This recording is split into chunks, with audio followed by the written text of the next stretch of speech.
중국 백성의 인간관계. 가장 핵심적인 말씀은 12절 말씀이죠. 무엇이든지 남에게 대접을 받고자 하는 대로 너희도 남을 대접하라. 이른바 황금률, 골든 룰입니다. 그와 동시에 이 말씀이 이루어지기 위한 기본이라고 할 수도 있겠는데, 비판하지 말라 하는 말씀입니다. 이때 비판하는 말은 critical sense, 비판 정신 이런 거를 일컫는 말이 아니라, 영어로 보면 전부 judge라고 그렇게 번역되어 있죠. 판단하다, 정죄하다, 그런 뜻입니다. 판단하고 정죄하는, 심판하는, 이것은 하나님이 하시는 일입니다. 우리가 다른 어떤 사람들의 행동이나 말 이런 걸 보고 내가 마치 하나님이 된 듯 그 사람의 어떤 상태를 판단하고 평가하고 좋다 나쁘다 이런 식으로 하면 안 된다 하는 그런 말씀입니다. 그렇게 오히려 그 사람의 배후에 있는 어떤 동기나 마음 상태 이런 것들을 배려하고 용납하는 그런 마음으로 우리가 서로 인간관계를 대할 때에, 그럴 때에 하나님께서 원하시는 그런 아름다운 천국의 삶을 살 수 있다 하는 것이 7장 상반부의 내용이었습니다. 오늘은 7장 하반부의 말씀으로 산상수훈 전체의 결론되는 부분에 해당되는 부분을 보겠습니다. 그리고 이것은 앞에서 산상수훈에서 주님이 말씀하신 여러가지 내용들, 교훈들을 실천하라 하는 그런 내용입니다. 먼저 13절부터 14절까지는 좁은 문으로 들어가라 하는 그런 말씀입니다. 이것은 지난주에도 우리 같이 읽었던 부분으로 보이죠.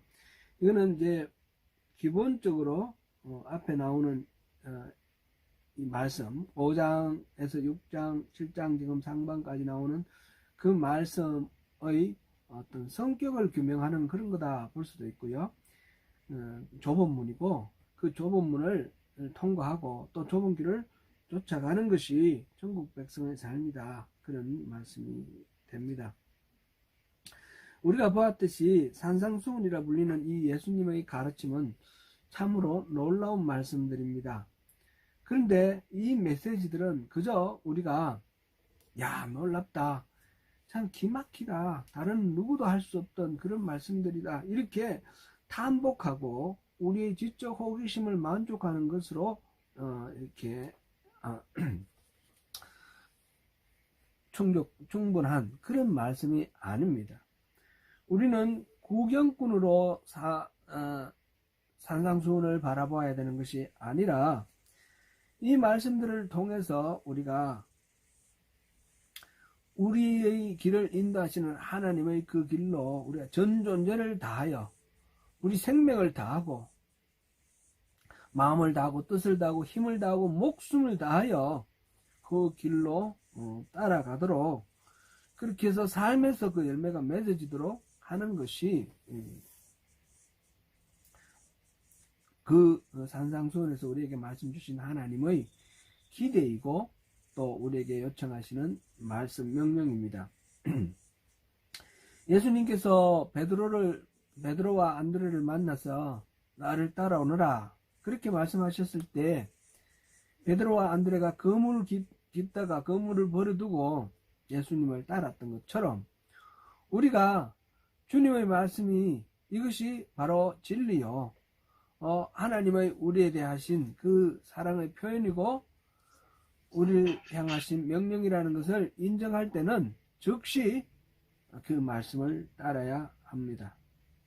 주님은 그리스도인다운 전국 백성의 그 삶의 길, 좁은 문, 좁은 길을 비유하시면서 말씀해 주셨습니다.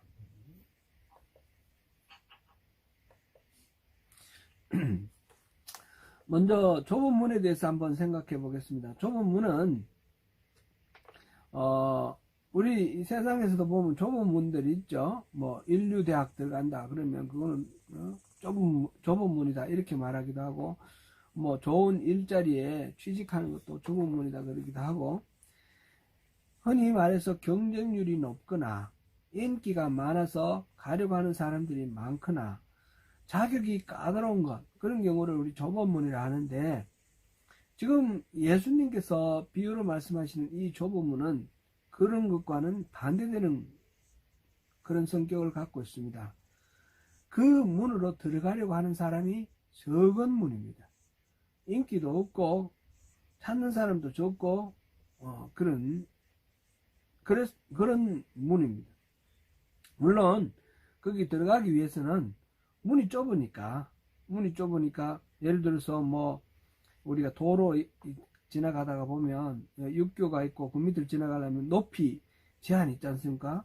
4.3m 이렇게 해놓으면 더 큰 차량은 지나가지 못하는 거죠. 그런 어떤 터널이 있다, 터널에서도 높이 제한이 있다 이러면 그 더 큰 규모의 차량은 들어가면 안 되는 것처럼, 이 좁은 문에도 어떤 버려야 될 것이 있고 또 갖고 들어갈 수 없는 그런 것이 있습니다. 그건 조금 이따가 다시 말씀드리고요. 좁은 문은 기본적으로 뭐 이렇게 인기가 많아서 경쟁률이 높아서가 아니라 모두들 선호하지 않는 길이다 라는 걸 먼저 우리가 생각해 봐야 되겠습니다. 그 처음에는 넓다가 점점 좁아진다거나, 또는 반대로 처음에는 좁다가 점점 넓어지는 그런 길이 아니라, 이 좁은 길도 처음부터 끝까지 좁은 길입니다. 시종일관 좁고 협착하다 표현됐는데, 그래서 가는 그 길을 따라 가는 것이 여간 힘들지 않습니다. 어떤 분이 그렇게 표현을 했더라고요. 이 길에는 전부 유리막으로 돼서 다 보인대요. 그럼 넓은 길로는 고속도로처럼 뻥 뚫려 있는데 차를 타고 샹샹 지나가는데, 그 옆에 있는 좁은 길 있고 좁은 문으로 들어가면 거기는 어렵게 걸어가면서 옆에 샹샹 지나가는 것이 다 보인대요. 그만큼 좁은 길은 우리가 자발적으로 선택하기가 쉽지 않은 그런 길이라는 것을 나타내는 말이죠. 사실 이게 우리 성도들의 삶입니다. 이 문에 들어가기 위해서 버려야 될 것이 있다라는 말씀을 드렸는데, 먼저 버려야 될 것은 세속주의적인 가치관들을 버려야 됩니다.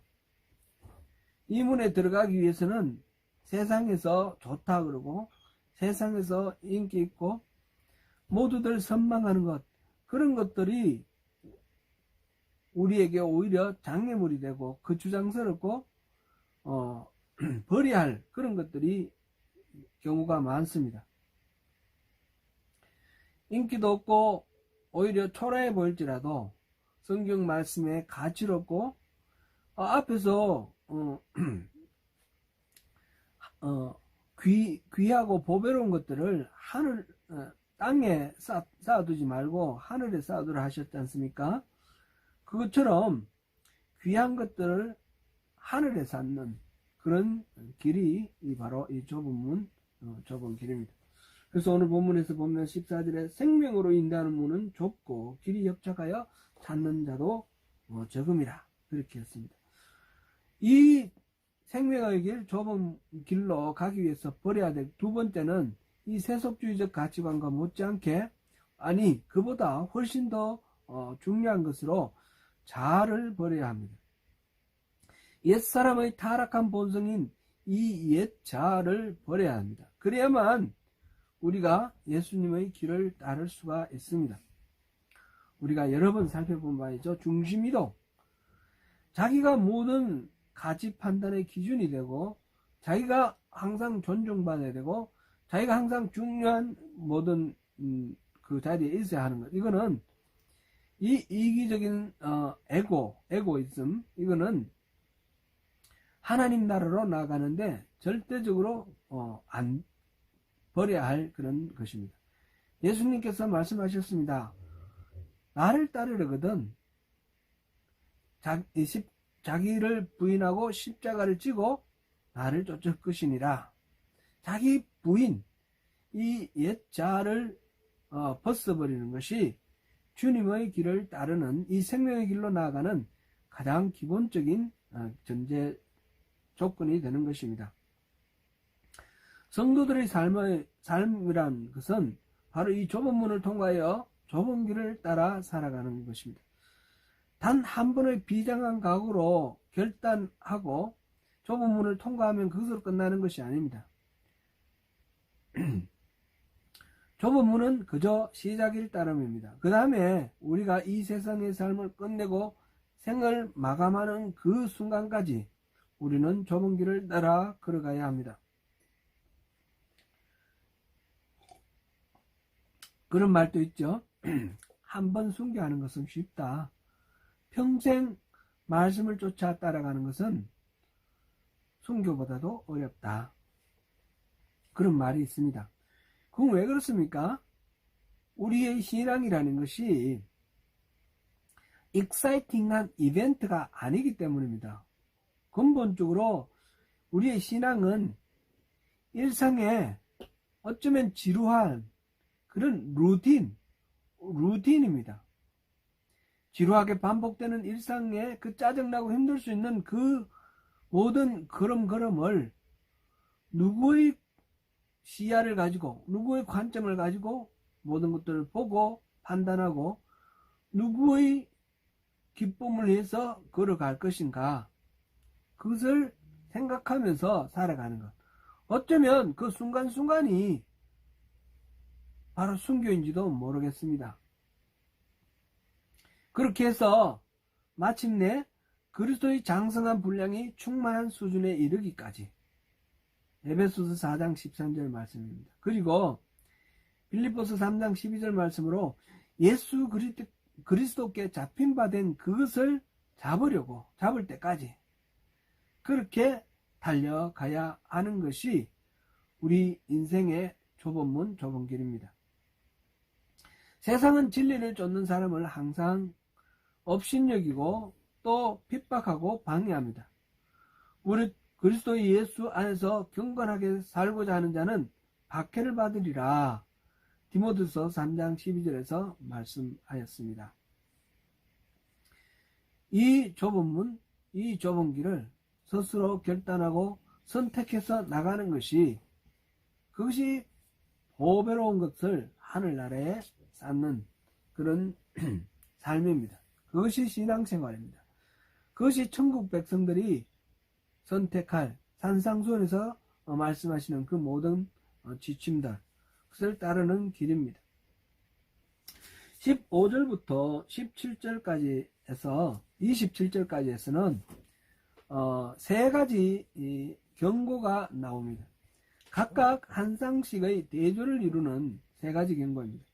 15절에서부터 20절까지는 좋은 나무와 나쁜 나무가 대조되어 있고, 21절에서 23절은 참된 제자와 그릇된 제자가 대조되어 있습니다. 24절부터 27절은 지혜로운 건축자와 어리석은 건축자가 대조되어 있습니다. 이 세 가지 경고는 공통적으로 말씀의 실천을 강조하는 말씀입니다. 산상수훈에서 정말 금과 옥조라고 하는 그런 표현이 있죠. 구구절절 귀하고 오르신 말씀들이 산상수훈에서 설파되어 있습니다. 그런 말씀을 듣고 우와 하고 감탄하고 끝난다면 사실 아무런 의미도 없습니다. 그 말씀을 듣고 결단하여서 삶의 방향을 바로잡아야 합니다. 좋은 문을 선택하고 좋은 길을 따라야 합니다. 첫 번째 경고는 좋은 나무와 나쁜 나무의 대조입니다. 주님은 비유에서 가시나무와 포도, 은근귀와 무화과를 대조하셨습니다. 완전히 모양도 다르고 열매가 다른 그런 나무를 대조하시면서 좋은 열매를 구하려면 좋은 나무가 되어야 된다. 좋은 나무를 선택해야 한다. 라고 하셨습니다.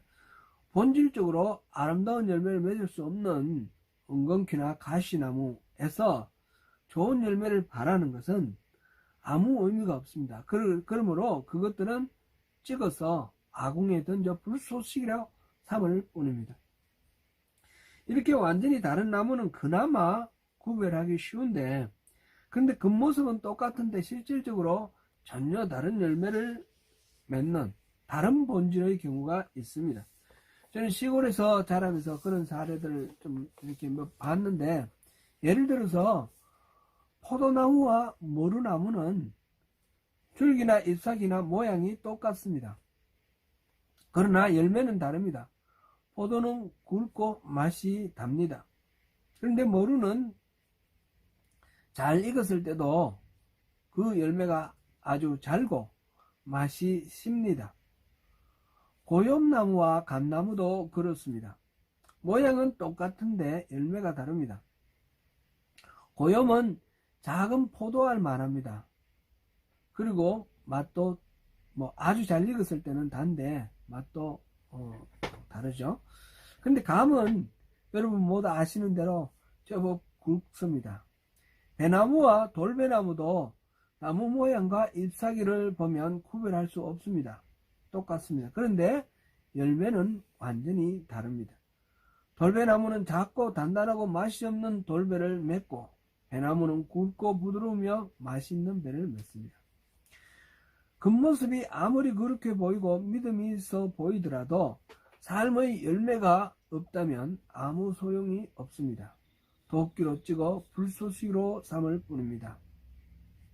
거짓 선지자들도 나름대로 성경을 인용하고 성경 말씀대로 이렇게 풀이하면서 그럴싸한 말들을 진지한 모습으로 전파하기 때문에 성경 말씀 전체에 대한 바른 안목을 갖지 못한 사람들은 그릇된 가르침에 미혹되기 쉽습니다. 그래서 성경은 무조건 덮어놓고 믿는 것이 아니고요. 그 베레아 사람들, 사도행전에 베레아 사람들 있지 않습니까? 데살로니가에서 피하여 피신하여 간 베레아에 갔더니 베레아 사람들은 신사적이다. 그렇게 말했어요. 그래서 말씀을 듣고 그런가 하여 묵상을 했다 그랬습니다. 살펴봤습니다. 성경 말씀을 전체적으로 하나님의 그 의도와 하나님의 뜻에 맞게 바르게 이해하고 바르게 해석하고 바르게 삶에 적용하는 것, 그것이 절대적으로 필요합니다. 그렇지 않으면 나쁜 열매, 비슷하지만 모양은 비슷한데 열매가 다른 고염과 감나무와 같은 그런 결과가 우리 삶에서 빚어질 수가 있는 것입니다. 두 번째 경고는 참된 제자와 그릇된 제자의 대조입니다. 앞에서 지도자로 자처하는 거짓 선지자들에 의한 악한 영향력을 경계하면서 교회 지도자들의 막중한 책무를 상기시킨 것이 좋은 나무의 비유에 써 있었는데, 21절부터 23절 오늘 우리가 본문의 대표로 이렇게 우리가 봉독했던 부분인데, 그리스도의 제자된 일반 성도들이 빠지기 쉬운 위험을 경계하고 있습니다. 주여 주여 라고 주님을 불렀다라는 말은 주님을 구세주로 믿고 받아들이고 확신하고 따랐다라는 일종의 말하자면 신앙 고백을 나타내는 것이 분명합니다. 하지만 예수를 주로 고백하면서도 십자가의 의미라든지 성경에 제시된 하나님의 그 마음, 그리스도인의 참된 가치관, 여기에 대해서 무지할 수도 있는 것입니다. 그런 확신을 가지고 있는 사람인데 인격적으로 헌신하지 않는 경우도 많습니다. 물론 이 비유에서 예수님이 지적하시는 대로 그들이 주의 이름으로 선지자 노릇도 하고 귀신도 쫓아내고 또 권능을 행하였을 수 있습니다. 이런 주의 이름으로 했어. 주님이 은사를 주셔서 그렇게 하셨다라는 것을 말합니다. 그러나 그럼에도 불구하고 예수님은 그들을 도무지 모른다 라고 하실 것이라 하셨습니다. 예수 이름으로 무언가를 열심히 하는데 예수님의 가르침이나 의도와는 아무런 상관없이 자신의 의지와 욕망대로 일했을 뿐인 경우가 있는 것입니다. 정작 예수님의 가르침과 뜻에 따라 해야 할 일에 대해서는 전혀 헌신하지 않고 그렇다는 말씀입니다. 예수님의 다른 비유 가운데 두 형제에 대해 말씀하신 것이 있습니다. 마태복음 21장에 28절부터 31절에 나오는 비유인데 어떤 사람에게 두 아들이 있었습니다. 맏아들에게 오늘 포도원에 나가서 일하라 그랬더니 맏아들이 예 알겠습니다. 대답은 꿀떡같이 했는데 가지 않았습니다. 둘째 아들에게 그렇게 말하니 처음에는 싫습니다. 그렇게 거부를 했는데 그 뒤에 뉘우치고 가서 일을 했습니다. 이 둘 중에 누가 아버지의 뜻을 행했습니까? 중요한 것은 말이 아니라 삶이라는 것입니다. 말씀을 배웠으면 말씀대로 살아야 합니다. 더욱 분별력 있게 살기 위해서 성경을 읽고 공부하는 것이 필수적입니다. 셋째 경고는 지혜로운 건축자와 어리석은 건축자의 대조입니다. 24절부터 27절까지 내용인데요. 산상수훈에서 말씀하신 모든 가르침을 맺으시면서 반드시 실천을 해야 의미가 있다라고 말씀하셨습니다. 두 건축자의 비유는 팔레스틴의 자연환경을 이해할 때 보다 생생하게 다가옵니다. 팔레스틴에서는 가뭄철이 되면 물 한 방울 없이 완전히 말랐다가 우기가 되면 완전 큰 겨울로 변하는 그런 골짜기가 있습니다. 우리 예전에 그 과학 시간에 와디 진지학 시간에 와디 배웠던 생각이 납니다. 이거는 건기에는 흔적만 있습니다. 그럼 우기는 늘 물이 콸콸 흐릅니다. 따라서 멋모르고 여기에 지은 집은 폭풍우가 닥쳤을 때 맹렬한 급류에 휩쓸려 흔적조차 없어지는 것입니다. 실로 믿음이 있는 체하고 여러 신학적 교리에 능통한 것처럼 보이는 자라 할지라도 예수님의 말씀대로 살아가지 않는다면 그것은 모래 위에 지은 집이나 마찬가지다. 아무 쓸모가 없다. 이게 예수님의 결론입니다. 사도 요한도 이러한 사실을 염두에 두고 이 예언의 말씀을 읽는 자와 듣는 자와 그 가운데 기록한 것을 지키는 자는 복이 있나니 때가 가까움이라. 계시록 1장 3절에서 그렇게 말씀하였습니다. 오늘 우리가 지금 살펴본 13절부터 27절까지 전체가 산상수훈의 결론이라 말할 수 있습니다. 특별히 13절, 14절은 산상수훈 전체의 핵심 메시지를 대하는 우리 자세의 핵심 메시지를 전했다고 볼 수 있고 그 다음부터 15절부터 27절까지는 그것을 우리가 어떻게 실천하는 것이 중요한지 그것을 가르쳐 주시는 말씀입니다.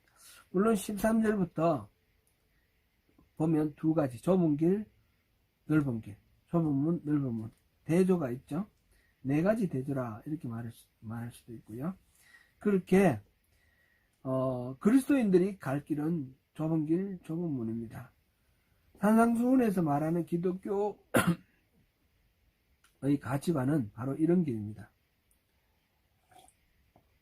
그러나 분명 그 길이 생명으로 이르는 생명의 길이고 영생의 문입니다.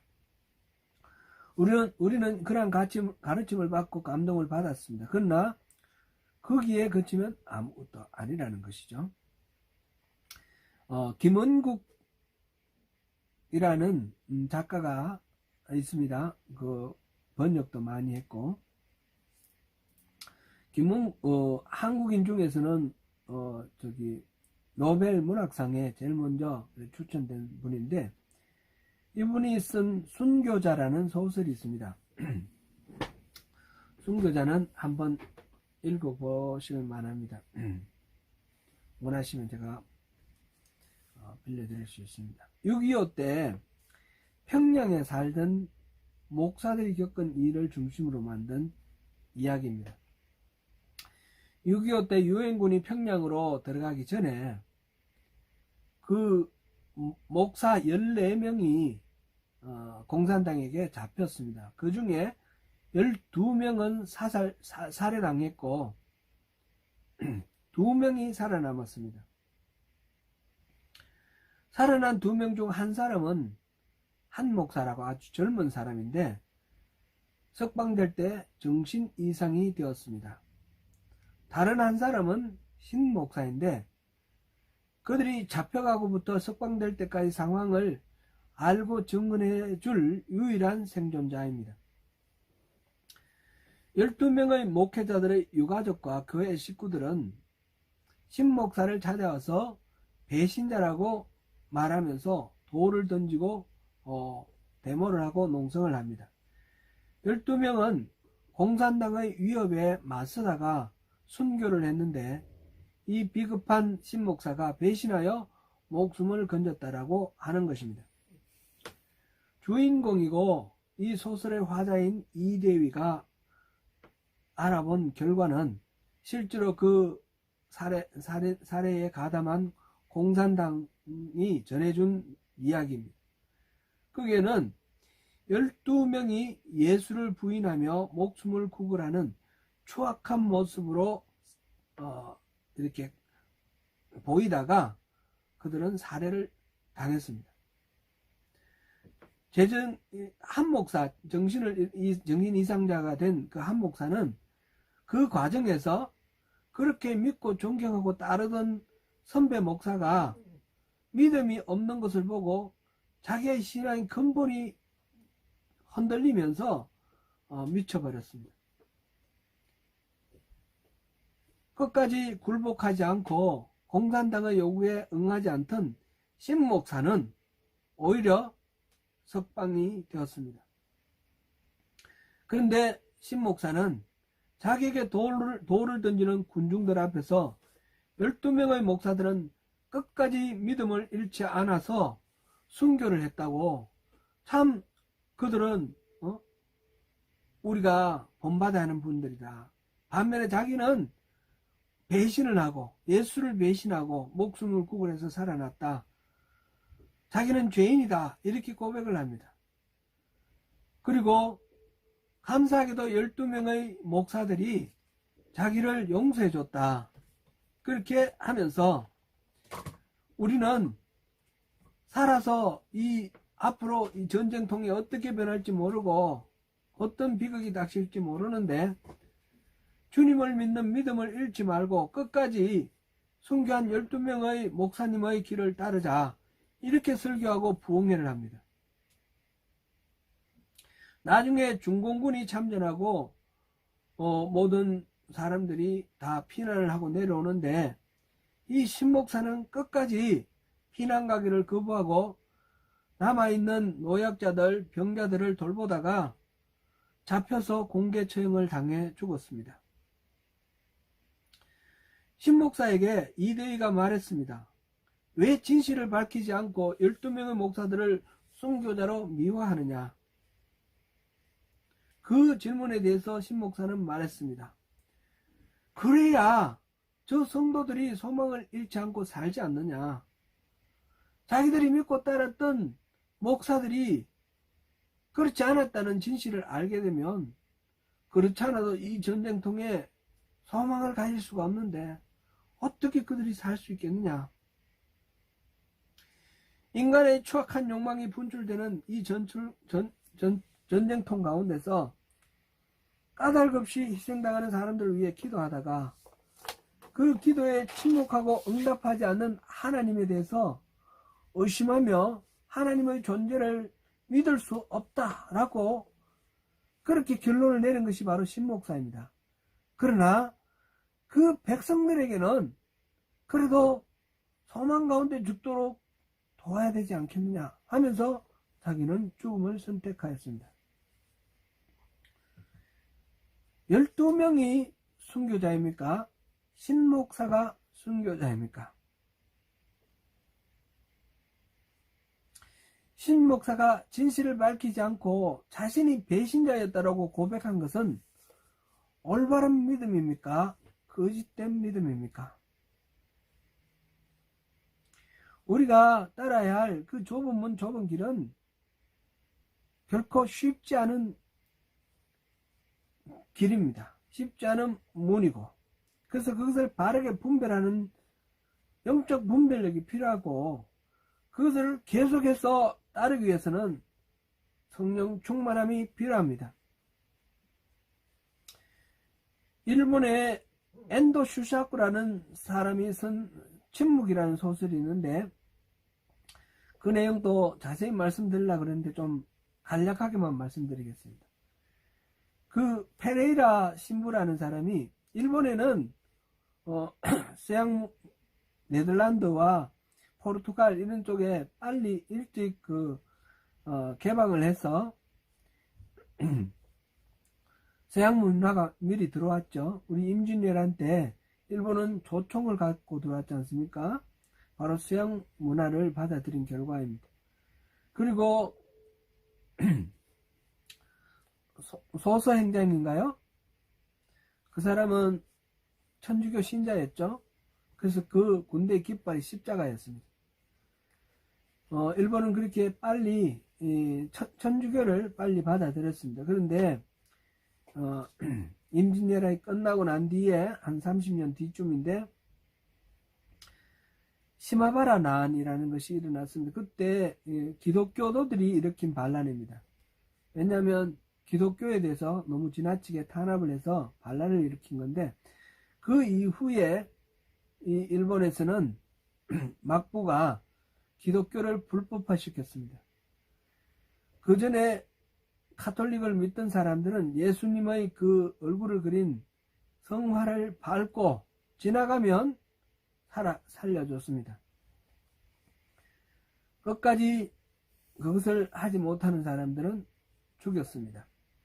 그때 포르투갈 예수의 사제인 페레이라 신부라는 사람이 잡혀서 순교하지 않고 배도했다는 소식이 포르투갈 예수회에 전해졌습니다. 그때 이 신부의 제자였던 로드리고라는 신부가 도저히 그 스승의 배도를 믿을 수가 없습니다. 그래서 목숨을 걸고 일본으로 들어갔습니다. 일본에 들어가서 숨어있는 기독교들을 만나고 그들과 함께 예배도 하고 그러다가 잡혔습니다. 나중에 그 잡힌 거는 자기를 그 마카오에서 일본까지 안 냈던 사람인데 배신을 하고 고발한 거죠. 근데 그가 결론적으로 보면 그도 로드리고도 그 예수님의 성상을 밟고 배도를 했습니다.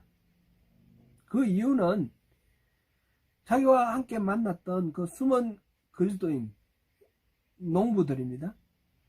그들에 대한 가전 고문을 다하면서 저들이 배도를 해도 저들은 살 수가 없다. 로드리고 네가 배도를 하면 저들을 살려주겠다. 그렇게 말을 합니다. 결국은 로드리고가 예수님의 성상을 발로 밟는데 그때 예수님의 음성을 듣습니다. 밟아라. 아픔을 알기 위하여 십자가를 짊어지기 위해 세상에 태어난 나는 너희 그 발의 아픔을 안다. 이렇게 말씀하시는 그리스도의 음성을 듣습니다. 거기에 이르기까지 아무리 기도해도 대답하지 아니하시는 그 하나님, 예수님의 그 침묵에 절망하면서, 그러나 그 예수님의 가르침은 결국은 살리는 것, 생명을 건지는 것 아닌가 하면서 그 농부들의 생명을 위해서 자기가 배도를 하는 그 사실, 순교라는 것이 어떤 것인가를 생각해보는 중요한 이야기들입니다. 끝까지 12명의 배교 사실을 숨기고 스스로 배교자라고 고백한 신목사도 하나님 침묵 앞에서 절망을 하지만 그가 가야 할 좁은 문, 좁은 길, 그렇게 간 길, 그 길로 볼 때 진정한 순교자는 그 신목사가 틀림없는 것 같습니다. 그러면 12명의 그 목사들은 배도를 했으니까 순교자가 아니라고 할 수 있을까요? 그들에게도 똑같이 로드르고에게 요구했던 것처럼 너희들이 나를 배도를 하면 그 교회를 살려준다라는 그 약속이 있었기 때문에 그랬던 부분이 있는 것입니다. 그래서 겉으로 드러나는 어떤 행동이나 문의가 중요한 것이 아니라 진정한 그 마음, 그 속에서 하나님 뜻이 어떻게 관철되는가, 그것이 중요한 것입니다. 산상수훈에서 예수님은 우리의 정체성을 천국의 백성이라고 말씀하셨습니다. 천국의 백성들은 심령이 가난하여 천국을 소유한 사람들이며 애통하여 하나님의 위로를 받을 사람들이며 천국의 백성들은 온유하여 땅을 기업으로 받을 사람들입니다. 하나님의 의에 줄이고 목말라 하나님이 주시는 것으로 배부를 것입니다. 천국의 백성들은 긍휼히 여기며 긍휼히 여김을 받을 것이고 마음이 청결하여 하나님을 볼 것이며 화평을 이루어 하나님의 자녀라 일컬음을 받을 것이며 의를 위하여 핍박을 받음으로 천국을 소유하게 될 것입니다. 천국의 백성들은 그런 복을 받은 사람들입니다. 그러므로 천국의 백성들은 소금과 빛입니다. 세상을 살맛나게 하고 세상의 어둠을 물리치고 우리의 눈을 밝히는 빛입니다. 그러므로 천국의 백성들은 하나님의 율법을 문자에 얽매여 해석하여서는 안 되며 그 율법을 주신 하나님의 마음을 헤아려 마음의 동기부터 순전하게 하나님께 순종하는 사람이 되어야 합니다. 하나님은 사람들은 스스로의 영성을 그리스도를 닮도록 유지하기 위해서 개인의 영성 훈련이 필요하다 하였습니다. 구제와 기도와 금식입니다. 사람들의 평판이나 인정의 마음을 빼앗기지 말고 전적으로 하나님께 초점을 맞추고 하나님의 뜻을 따르고 하나님을 구하며 자기를 부인하기 위해서 구제와 기도와 금식을 하라 하셨습니다. 하나님의 사람들은 보물을 하늘에 쌓는 사람들입니다. 신실하신 하나님을 깊이 신뢰하며 염려와 걱정 없이 하나님께 구하고 찾고 두드리는 가운데 하나님이 주시는 그 은혜를 누리는 사람들입니다. 하나님의 사람은 남을 함부로 비판하거나 정죄하지 않고 남에게 대접을 받고자 하는 대로 남을 대접하고 이웃을 사랑하며 용납하며 살아가는 사람들입니다. 하나님의 사람은 좁은 문, 좁은 길을 선택하며 말씀을 거짓 없이 실천함으로써 말로만 믿는 신앙이 아니라 삶으로 사는 신앙으로 승리하는 사람입니다. 오늘날 예수를 믿는 사람들의 행태를 보면서 우리가 실망할 때가 많습니다. 그럴 때마다 우리는 그들에 대한 그 실망과 그 분노 이전에 내 자신을 돌아보면서 어떻게 살아가는 것이 참으로 좁은 문, 좁은 길을 따르는 것인지 깊이 생각하면서 삶으로 믿음을 실천하는 우리 모두가 되어야겠습니다. 오늘도 전국의 백성답게 주님의 이 놀라우신 은혜를 다 누리시는 저와 여러분이 되시기를 축원합니다.